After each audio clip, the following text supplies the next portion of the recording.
Hello everyone, एक बार फिर से आप सभी का स्वागत है दोस्तों। इस पर्टिकुलर वीडियो में हम साइंस के कुछ इंपॉर्टेंट क्वेश्चन डिस्कस करेंगे दोस्तों। जो आपका इन दिनों सीटेट का एग्ज़ाम है, आगे जो आपका सीटेट का एग्ज़ाम है दोस्तों, ओके, उसके लिए पेपर टू में जो साइंस पूछा जाएगा उसके लिए हम कुछ साइंस के इंपॉर्टेंट क्वेश्चन जो प्रीवियस ईयर का भी होगा और कुछ नए क्वेश्चन भी हैं, ओके, वो क्वेश्चन सब हम डिस्कस करेंगे दोस्तों। पहले क्वेश्चन करेंगे और क्वेश्चन के साथ ही हम कंसेप्ट भी सीखेंगे। कंसेप्ट भी साथ साथ सीखते जाएंगे कि अगर इसके अलावा भी अगर कुछ क्वेश्चन पूछा जाता है तो आप उसको कंसेप्चुअली सॉल्व कर पाएँ, क्योंकि एग्जाम में सीटेट के एग्जाम में दोस्तों अच्छे अच्छे क्वेश्चन पूछे जाते हैं। इसके अलावा एलिमेंट्री लेवल का दोस्तों जो भी आपका टीचिंग का कोई भी एग्ज़ाम होगा एलिमेंट्री लेवल का, वहाँ आप इन क्वेश्चंस को वहाँ भी आपके लिए ये जो है लेक्चर है हेल्पफुल रहेगा। तो स्टार्ट करते हैं साइंस का। ये दोस्तों बहुत ही इम्पोर्टेंट होने वाला है, आप ज़रूर इसको अच्छे से देखें। हम सारे कॉन्सेप्ट को बाइलिंगुअली डिस्कस करेंगे ताकि आपको आसानी से चीज़ें मन में मतलब कंसेप्ट आप समझ पाएँ। देखिए फर्स्ट क्वेश्चन है, which of the following statement is are always true about the process of cloning. आपने क्लोनिंग का नाम सुना होगा दोस्तों, तो पूछ रहा है कि क्लोनिंग के लिए कौन सा ऐसा स्टेटमेंट है जो हमेशा सही होगा। ऑल राइट, बहुत ही इंपॉर्टेंट टर्म है दोस्तों क्लोनिंग, और अच्छा क्वेश्चन है, ऑप्शन को भी अच्छे से बनाया गया है। फर्स्ट है, it is possible only in animals. क्या यह सिर्फ जानवरों में ही पॉसिबल है? गलत बात है दोस्तों, एनिमल्स में है, प्लांट में भी इसको पॉसिबल है, तो ये हमारा स्टेटमेंट गलत हो गया। It result in exact replication of a cell, a living part और एन ऑर्गेनिज्म। मतलब कि होता क्या है क्लोनिंग, उसी का डेफिनेशन है क्लोनिंग का कि क्या ये एग्जैक्ट रेप्लिकेशन है। रेप्लिकेशन का मतलब जीरोक्स कॉपी जिसको आप कहते हैं, किसी कोई ऑर्गेनिज्म है मान लीजिए, ओके, उसी का जीरोक्स कॉपी को दूसरा ऑर्गेनिज्म बना दिया गया है, तो उसको हम क्या कहेंगे, क्लोनिंग कहेंगे या रेप्लिकेशन भी कह सकते हैं। तो क्लोनिंग में यही होता है। आपने डॉली शिप जो दोस्तों नाम सुना होगा, वो क्लोन के थ्रू ही बनाया गया था। गरिमा हाल ही फिलहाल में एक बफेलो का जो है क्लोनिंग किया गया है, भैंस का, जिसका नाम रखा है गरिमा। और अगर बहुत ज़्यादा करंट की बातें करें तो चीन में दोस्तों एक भेड़िया का क्लोन बनाया गया है, उसका नाम रखा गया माया। तो ये सब कुछ जो क्लोनिंग एनिमल्स है उसका नाम मतलब नामकरण किया गया, या अभी तक जो क्लोन बनाया गया है उसका है। इसके अलावा प्लांट में तो क्लोनिंग आराम से किया जा सकता है, ओके, एनिमल में ही थोड़ा डिफिकल्ट है, प्लांट में तो आसानी से किया जा सकता है। तो ये एनिमल और प्लांट में दोनों में होता है, लेकिन यहाँ लिखा है सिर्फ एनिमल में होता है, तो ये स्टेटमेंट हमारा गलत है। ये हम पूरे के पूरे एक ऑर्गेनिज्म का भी कर सकते हैं दोस्तों, और किसी सेल का भी हम क्लोनिंग पूरे अच्छे से कर सकते हैं। जैसे हार्ट यदि अच्छे से क्लोनिंग कर लिया जाए दोस्तों, जैसा हार्ट मान लीजिए किसी का है और सेम हार्ट हमको अगर बनाना है, अगर इस प्रकार से अगर टेक्निक डेवलप हो जाए तो ये बहुत बड़ी मतलब उपलब्धि होगी। तो हुआ है और किया जा सकता है। It result in the large number of offspring. बिल्कुल, इससे हम क्या कर सकते हैं, एक समय में कई सारे मतलब ऑफस्प्रिंग का मतलब होता है न्यू जनरेशन क्रिएट कर सकते हैं। तो बिल्कुल ये भी सही है। तो ऑप्शन बी और सी हमारा ऑप्शन करेक्ट है। तो थर्ड ऑप्शन हमारा करेक्ट हो गया दोस्तों, third B and C are correct. देखिए थोड़ा क्लोनिंग को और अच्छे से समझ लीजिए। The production of an exact copy of a cell, a part of animal और the complete animal through asexual reproduction is called cloning. इसमें क्या होता है कि टोटल हम एग्जैक्ट कॉपी, किसी के सेल का एग्जैक्ट कॉपी कह सकते हैं, आप जीरोक्स कॉपी बना रहे हैं, या किसी एनिमल का कोई एक पार्ट ही हम बना पा रहे हैं, या पूरा का पूरा एनिमल ही हम डेवलप कर रहे हैं ए सेक्सुअल रिप्रोडक्शन के थ्रू, उसको हम क्या कहते हैं, क्लोनिंग कहते हैं। याद रखिएगा, ए सेक्सुअल रिप्रोडक्शन है। सेक्सुअल रिप्रोडक्शन क्या होता है, जहाँ पर दो पेरेंट्स, एक मेल हो सकता है एक फीमेल पार्टिसिपेट करता है, उसको सेक्सुअल रिप्रोडक्शन कहते हैं। जहाँ एक ही पेरेंट्स नहीं, मतलब एक ही ऑर्गेनिज्म अगर पार्टिसिपेट करे रिप्रोडक्शन में, अगर उससे रिप्रोडक्शन हो रहा है तो उसको हम क्या कहेंगे, ए सेक्सुअल रिप्रोडक्शन। तो ये एक सेक्सुअल रिप्रोडक्शन का टाइप है, याद रखिएगा क्लोनिंग। ये क्वेश्चन पूछा जा सकता है। It is possible only in animals, ये गलत है। Human cloning is the creation of genetically identical copy और क्लोन ऑफ ए ह्यूमन का भी क्लोनिंग किया जा सकता है। The term generally use to refer to artificial human cloning, उसको हम आर्टिफिशियल ह्यूमन क्लोनिंग भी कहते हैं, which is use in the reproduction of human cells and tissue. It does not refer to the natural consumption and delivery of identical tubes. इसका मतलब ये नहीं कि आप आइडेंटिकल ट्यूब्स से बना रहे हैं, ये नहीं, मतलब हम आर्टिफिशियली थ्रू कुछ सेल्स का, ह्यूमन सेल्स का, टिश्यू का हम क्लोन क्रिएट कर सकते हैं। देखिए बी था कि it result in the exact replication of a cell, a living part of an organism. बिल्कुल सही बात है। A clone is genetically identical to the parent organism. बिल्कुल, क्लोन जीरोक्स कॉपी क्या होता है दोस्तों, आप किसी चीज़ का जीरोक्स कराते तो एज इट इज जैसा पहले का था, और जो आपने नया कॉपी जीरोक्स करके बनवाया है वो सेम, दोनों आपस में आइडेंटिकल होते। तो बिल्कुल ये जो है क्लोनिंग करने के बाद जो आपको ऑर्गेनिज्म मिलेगा वो बिल्कुल पेरेंट के जेनेटिकली आइडेंटिकल होगा। Since only one parent is involved in asexual reproduction, the offspring produced genetically identical to the parent cell. चूंकि एक ही ऑर्गेनिज्म यहाँ पार्टिसिपेट कर रहा है रिप्रोडक्शन में, एसेक्सुअल रिप्रोडक्शन है, तो जेनेटिकली भी आइडेंटिकल होगा, मतलब उसका जीन जेनेटिक लेवल पे भी वो समान होगा. As they are exact copies of their parents offspring से टू बी क्लोन, जो कि एग्जैक्ट कॉपी होते हैं इसलिए हम उसको क्लोन भी बोलते हैं.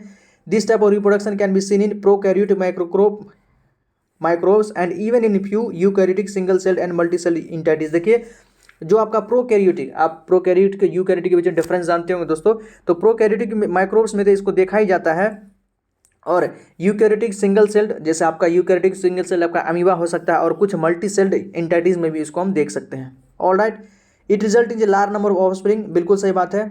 ए single individual can give rise to offspring asexually and large number of offspring can be hence be quickly produced. इससे एक सिंगल इंडिविजुअल से, मतलब एक ही पेरेंट से हम कई सारे ऑफस्प्रिंग हम यहाँ से जनरेट कर सकते हैं. ऑलराइट, नेक्स्ट क्वेश्चन ये भी इंपॉर्टेंट है. Read the following statement and choose the correct option. जो स्टेटमेंट इसको पढ़ते हैं आपको इसमें से जो करेक्ट है उसको आपको चूज करना है. दो स्टेटमेंट दिया हुआ है. फर्स्ट है हैन एग्जिबिट एक्सटर्नल फर्टिलाइजेशन. जो मुर्गी है क्या उसमें एक्सटर्नल फर्टिलाइजेशन देखने को मिलता है. फर्टिलाइजेशन आप जानते हैं दोस्तों, जैसे मेल का स्पर्म है, ऑलराइट, फीमेल का ओवम है, तो स्पर्म और ओवम का जो मीट होता है, मीटिंग होता है, अगर एक्सटर्नली हो, बाहर में हो, ओके, जो भी और फीमेल बॉडी के बाहर अगर मीटिंग हो रहा है तो उसको क्या कहेंगे, एक्सटर्नल फर्टिलाइजेशन. तो ये हैन में दोस्तों इंटरनल फर्टिलाइजेशन देखा जाता है, ये एक्सटर्नल गलत है.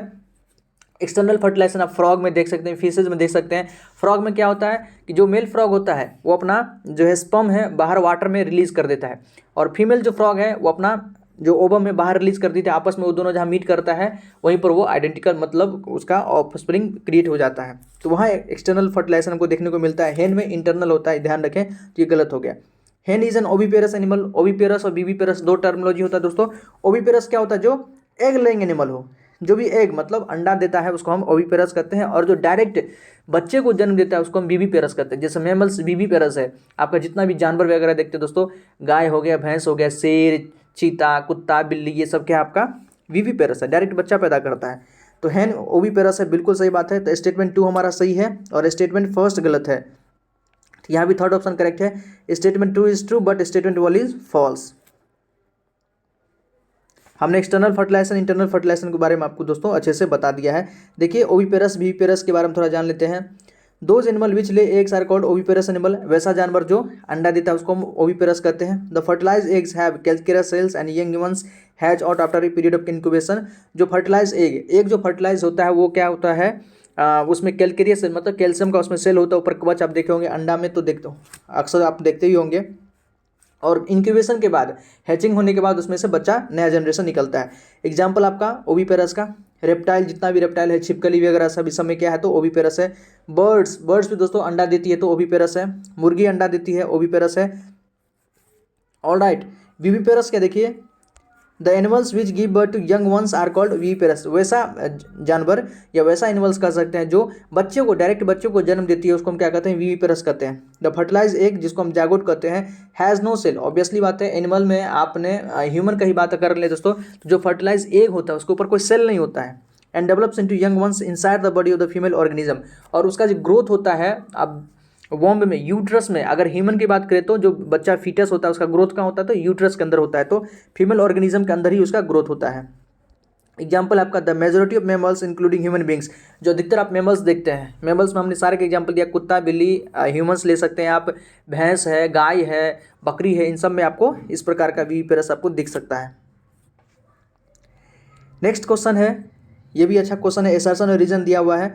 फर्स्ट है a bird like owl can see very well in night but not during day.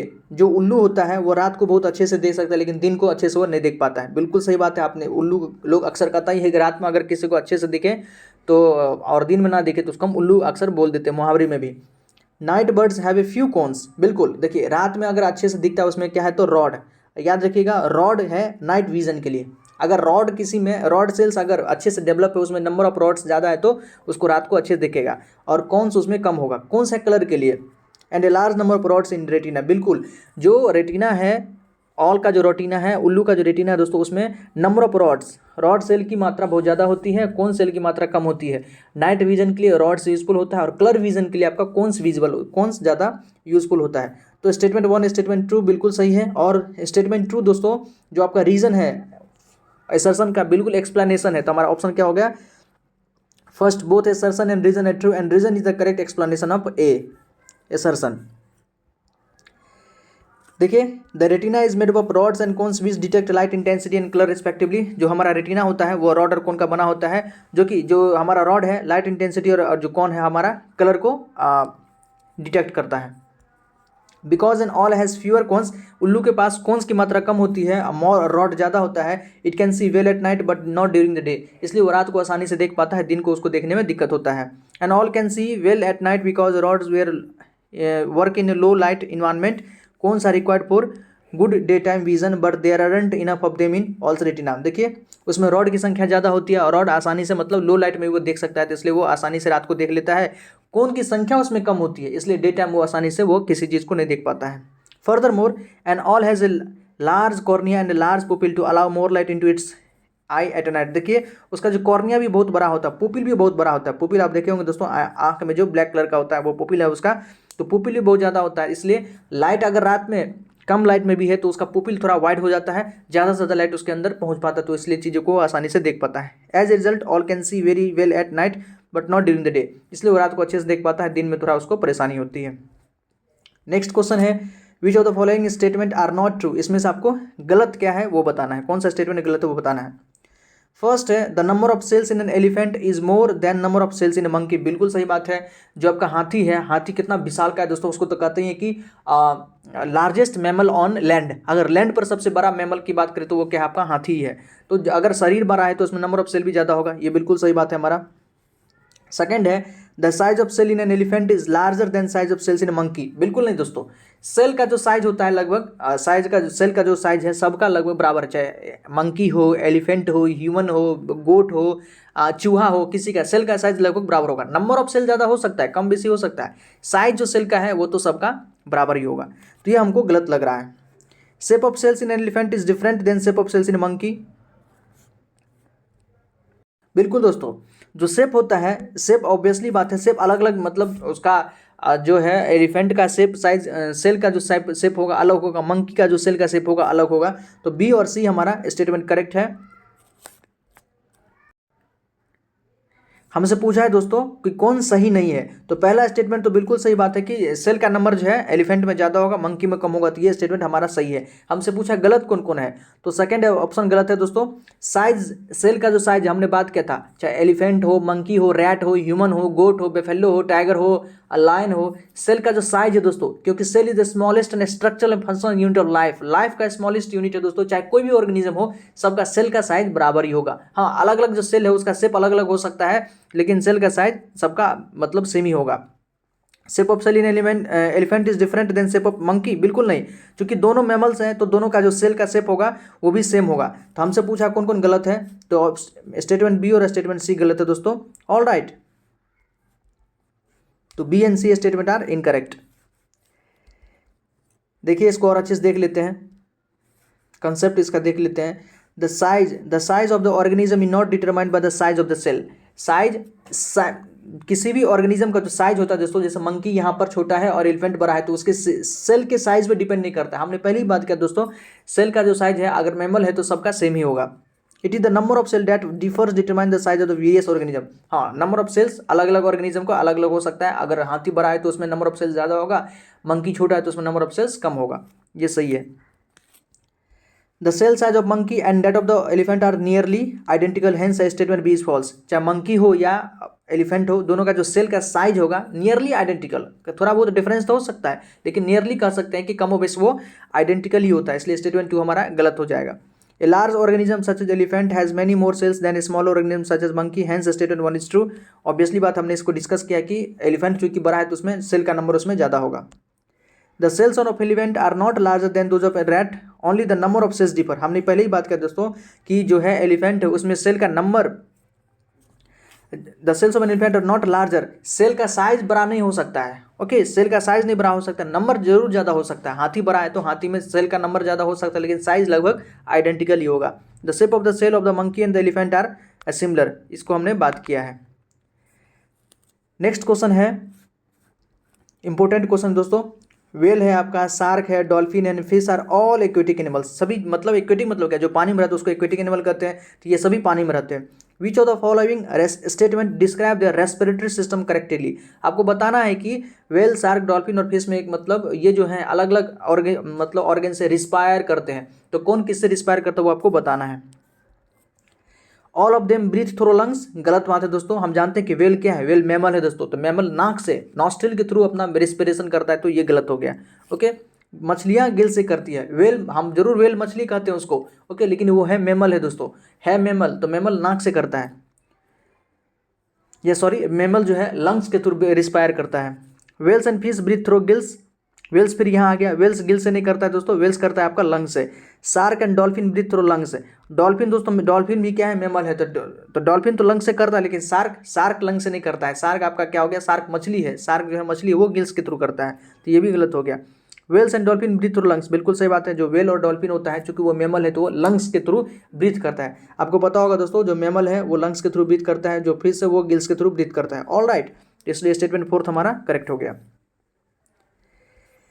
देखिए, respiration is a metabolic process common to all living thing. It refers to one's breathing and the movement of air and into the out of the lungs. The respiratory system provide oxygen to body tissue for cellular respiration, remove the waste product carbon dioxide and helps maintain acid base balance. देखिए, respiration क्या होता है, लगभग सभी organism होता है। Respiration में हम यूजुअली ब्रीथिंग, ऑब्वियसली ब्रीथिंग इसका पहला प्रोसेस है, इसमें हम ऑक्सीजन लेते हैं, CO2 छोड़ते हैं, और उस ऑक्सीजन का प्रोवाइड कर उसका उस जो ऑक्सीजन का यूज़ होता है सेलुलर रेस्पिरेशन में, सेल के अंदर वो जाता है, और जो हमने फूड एसिमुलेट करके वहाँ सेल तक पहुँचाया था माइटोकॉन्ड्रिया, वहाँ से हमको एनर्जी मिलता है। ऑल राइट, ऑक्सीडेशन होता है फूड का, और बदले में वेस्ट जो हमारा बाय प्रोडक्ट कर सकते हैं, कार्बन डाइऑक्साइड है और ये सब निकलता है, ताकि एसिड बैलेंस भी मेंटेन हो सके।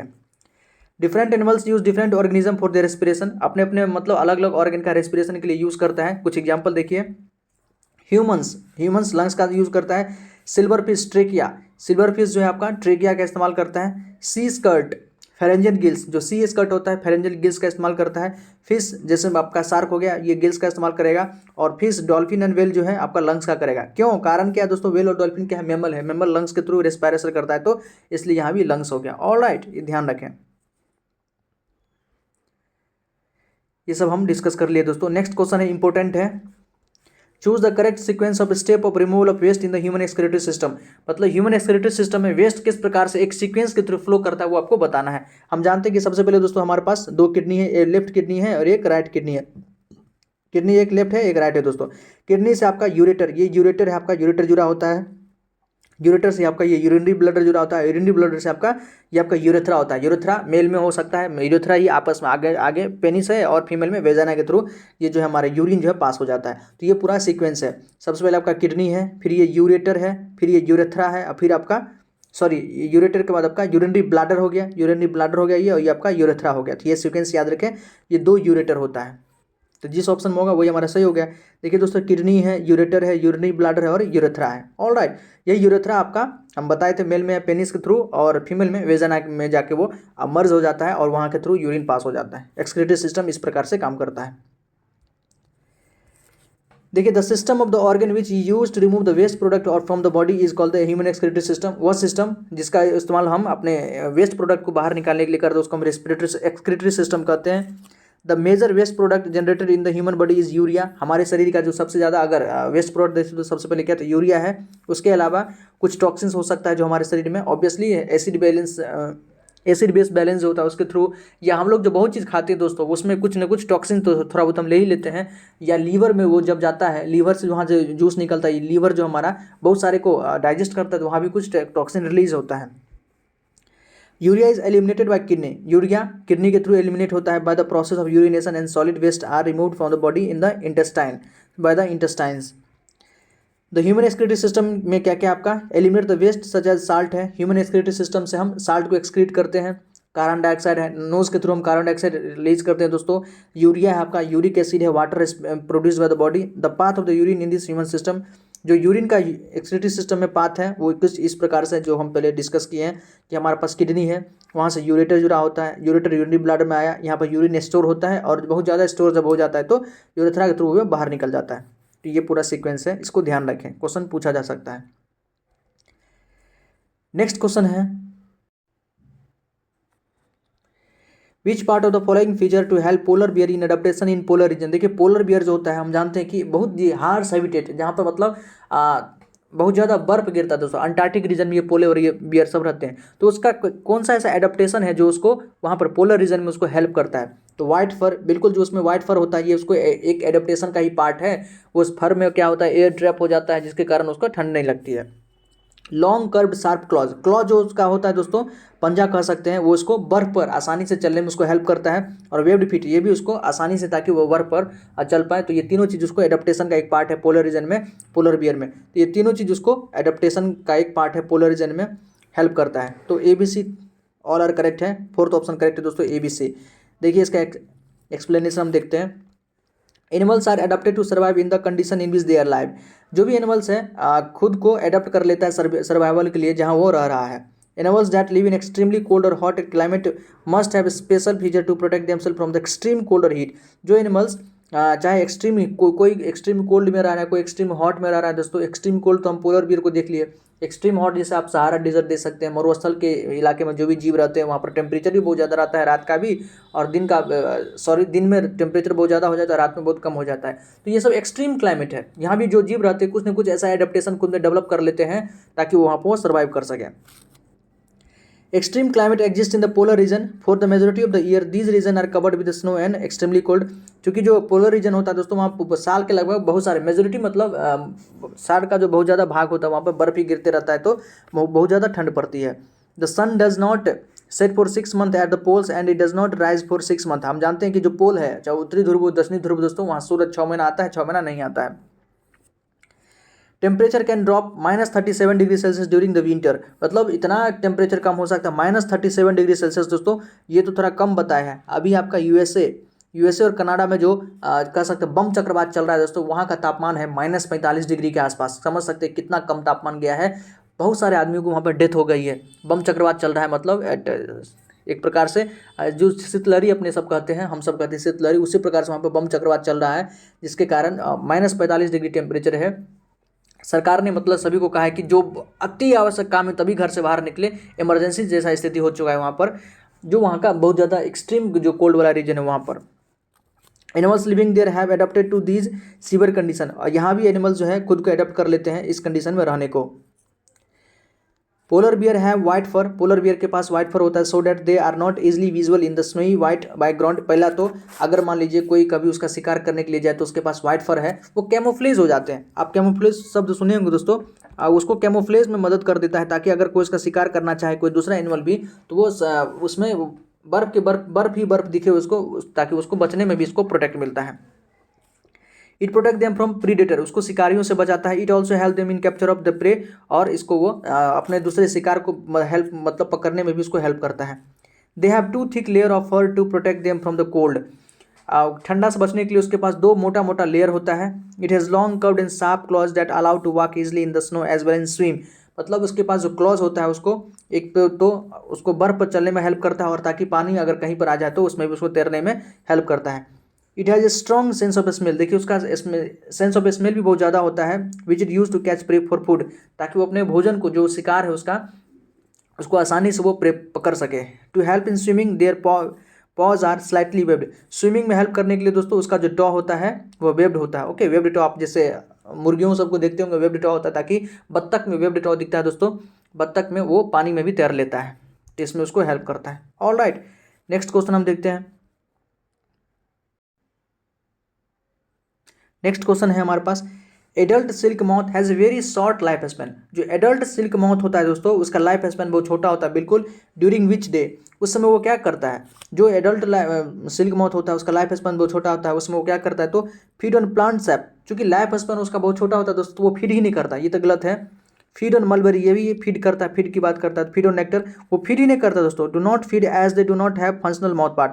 वो जो एडल्ट वाला होता है वो फीड ही नहीं करता, क्योंकि उसके पास फंक्शनल माउथ पार्ट भी नहीं होता। तो याद रखिएगा, do not feed as they do not have functional mouth part. Fourth option हमारा करेक्ट है। The correct answer is do not feed as they do not have the functional mouth part. देखिए, the silk moth can be brown. Silk moth क्या हो सकता है आपका? Brown हो सकता है, पेल क्रीम और ग्रे इन कलर, अलग अलग कलर में आपको सिल्क माउथ दिख सकता है। All right, these cocoons are collected by humans and women into silk fabric. Sorry, ये जो कोकून होता है वो ह्यूमन को कलेक्ट करके लाता है और उसका हम सिल्क फैब्रिक बाद में बनाते हैं।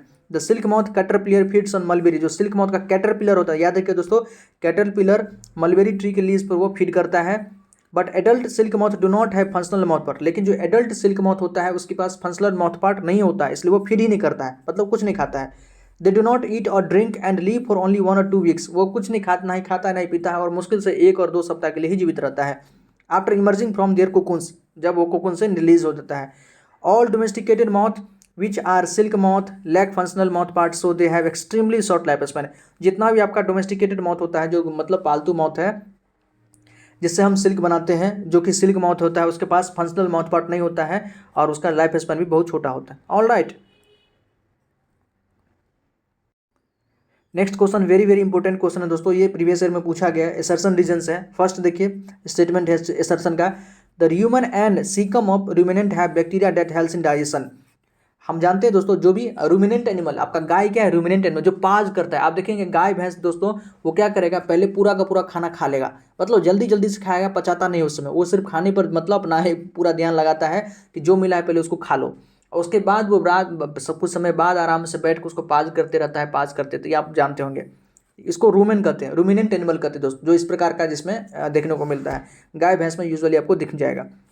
द रूमन एंड सीकम, उसमें जो रूमन एंड सीकम होता है, ये स्टोमक का पार्ट होता है, 4 पार्ट होता है उसके स्टोमक में। The rumen and caecum of ruminant, जो भी रूमिनेंट एनिमल है उसका जो रूमेन और सीकम होता है उसके अंदर बैक्टीरिया होता है, बिल्कुल, जो उसको डाइजेशन में हेल्प करता है। बिल्कुल सेल्यूलोज के डाइजेशन में दोस्तों उसके पास सेल्यूलेज नहीं होता है, चाहे आपका कौ हो, बेफेलो हो दोस्तों, जो भी रूमिनेंट एनिमल होता है या एनिमल हो, हम सब में भी सेल्यूलोज, इसलिए हम सब डाइजेस्ट नहीं करते हैं, इसलिए हम लोग भोजन में सेल्यूलोज नहीं लेते हैं। लेकिन प्लांट घास खाता है, घास में क्या होता है, सेल्यूलोज होता है, तो सेल्यूलोज को डाइजेशन के लिए उसमें क्या होता है, बैक्टीरिया होता है। All right, bacteria rumen ferments the food, जो उसमें बैक्टीरिया होता है उसके रूमेन में, वो फूड को फर्मेंट करता है and releases gas which high concentration of mouth, sorry methane. जो रूमेन में जो बैक्टीरिया होता है दोस्तों, वो उसके एक तो हेल्प करता है कि उसके फूड को फर्मेंट करने में, एक प्रकार से कह सकते हैं डाइजेस्ट करने में, और साथ ही साथ उससे जो बाय प्रोडक्ट बनता है, कुछ गैस रिलीज होता है, जिसमें मैक्सिमम कंसंट्रेशन किसका होता है, मीथेन। मीथेन का आपसे केमिकल फॉर्मूला पूछ सकता है तो CH4 याद रखिएगा, high concentration of methane. All right, CH4। तो एसर्शन भी सही है, रीजन भी सही है। Assertion and reason are true and reason is the correct explanation of assertion, option A correct हो गया हमारा। देखिए, rumination is the process of chewing the cud to further break down plant matter and stimulate digestion. These animal are known as ruminant. ruminant के बारे में हम अभी बात किए थे दोस्तों, एक मतलब अपने भोजन को क्या करता है, च्यूई करता है, बाद में उसको पचा मतलब चबाता है ताकि उसका भोजन को आसानी से वो पचा पाए। रूमिनेंट और ग्रेजिंग एनिमल, जो भी रूमिनेंट होता है वो चरने वाला जानवर होता है, आपका गाय हो सकता है, भैंस हो सकता है, बफेलो हो सकता है, डियर, काव, ये सब। दे क्विकली इंजेस्ट सॉलो, ये क्या करता है, जल्दी जल्दी पहले खा लेता है, मतलब कह सकते हैं भोजन को निगल लेता है। And store their leafy food in the rumen, और रूमेन में अपने भोजन को स्टोर करके रखता है। Later the food returns to the animal's mouth where it is chewed peacefully, अब बाद में उसको शांति से आराम से उसको चबाता है, ओके, शांति से उसको चबा के फिर से वो उसको भेजता है पेट में। Ruminant have a large sac like structure called the caecum, उसके मतलब जिस आपने आपके इंटेस्टाइन में दोस्तों आप पढ़े होंगे सीकम कॉलन रेक्टम, जो हमारा स्मॉल इंटेस्टाइन में, सॉरी लार्ज इंटेस्टाइन में दोस्तों सीकम कॉलन रेक्टम आपने उसमें पढ़ा होगा, उसी प्रकार से यहाँ भी है, उसके पास भी क्या है, तो एक बड़ा सैक लाइक स्ट्रक्चर जिसको हम सीकम कहते हैं, जिसके में that exist between the oesophagus and the small intestine, जो ईसोफेगस जो उसका फूड पाइप है और स्मॉल इंटेस्टाइन के बीच में यहाँ रहता है, एग्जिस्ट करता है। The cellulose in the food is digested here, वहाँ पर क्या होता है, तो सेलुलोज का डाइजेशन होता है by the action of bacteria, bacteria के हेल्प से, and that do not exist in human, जो कि ह्यूमन में नहीं होता है। In ruminant the rumen is the largest stomach compartment, bacteria present in the rumen in ruminant also help in the digestion of cellulose, जो वहाँ पर bacteria present होता है वो सेलुलोज के डाइजेशन में हेल्प करता है। बहुत बड़ा ही इंपॉर्टेंट है दोस्तों, अक्सर क्वेश्चन पूछा जाता है। Fermentation takes place in the rumen. The plant material is fermented by a massive community of organism. All right, ये कुछ ध्यान रखिएगा, इंपॉर्टेंट टर्मिनोलॉजी सब था। तो ये अपने आप में दोस्तों इंपॉर्टेंट क्वेश्चन, ये प्रीवियस ईयर पूछा गया था और इस बार भी पूछने की संभावना है। नेक्स्ट क्वेश्चन है, ये भी देखिए, यहाँ भी असर्शन रीजन है। Deer can look for danger in all direction, जो आपका हिरन है वो चारों दिशाओं में देख सकता है, बिल्कुल सही बात है।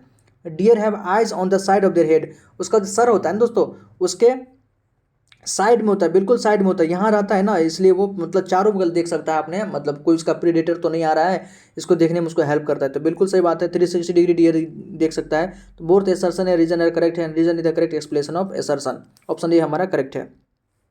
देखिए, a deer is an animal that lives in the forest and grassland. हम जानते हैं कि जो हिरन है या तो जंगलों में रहता है या जहाँ बड़े बड़े घास मतलब कह सकते हैं घास है वहाँ रहता है। It has strong teeth for chewing and hard plant stem of the forest. Teeth इसका बहुत स्ट्रॉन्ग होता है ताकि आसानी से जो जंगल का जो भी स्टेम वगैरह उसको आसानी से चबा सके। A dear needs to know about the presence of predator. उसको ये भी पता होना चाहिए कि उसके आसपास में कोई प्रीडेटर शिकारी तो नहीं है, या तो एनिमल भी हो सकता है और जानवर भी हो सकता है। In order to run away from them they do and not become their prey, it has long ears to hear movements of predator। देखिए इसका कान भी बहुत बड़ा होता है ताकि जो अगर कोई प्रीडेटर इसका आसपास में आ रहा है तो उसके मूवमेंट को ये आसानी से सुन पाए।